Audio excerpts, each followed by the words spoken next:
Hey everybody, it's Dr. Kim, and I just had this post in the Mind Body community, and someone was sharing about, I love the dark days of this end of the year. It's like the days are getting shorter and shorter when we approach the winter solstice, and she said it makes it so much easier to listen. And I thought that was so beautiful, because we tend to think like the dark is like this bad thing. We don't want to listen, we don't want to go in, we don't want to really meet all of the energies that are living in us, even those ones that are ready to move and come out, and so we can be more free. We kind of avoid it. It's like, oh, be positive, be positive.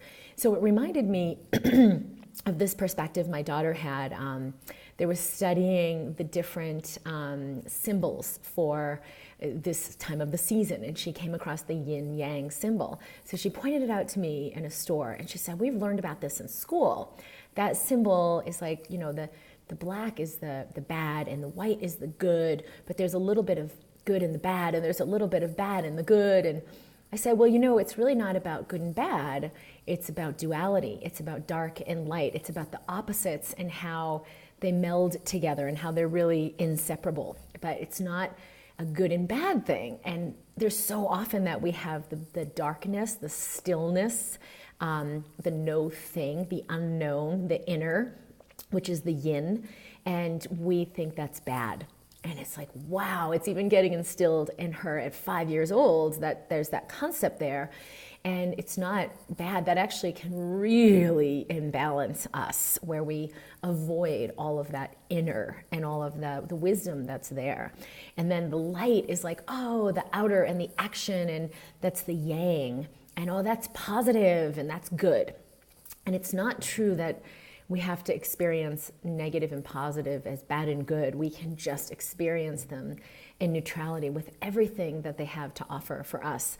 So there's a big point I'm making here with the be positive, be in the light, be in action, be motivated, and all of that, how our health gets tied into like, that's a good thing. Get out there and fight that disease, fight cancer, fight the fat, like, oh.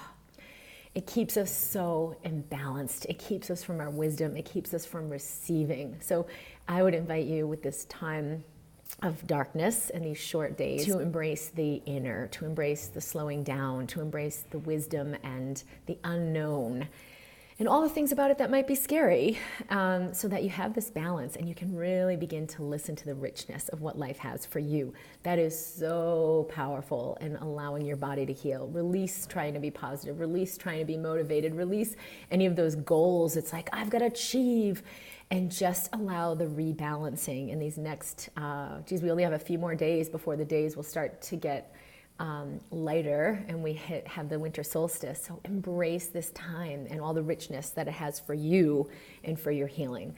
It's Dr. Kim Duramo from drkimd.com.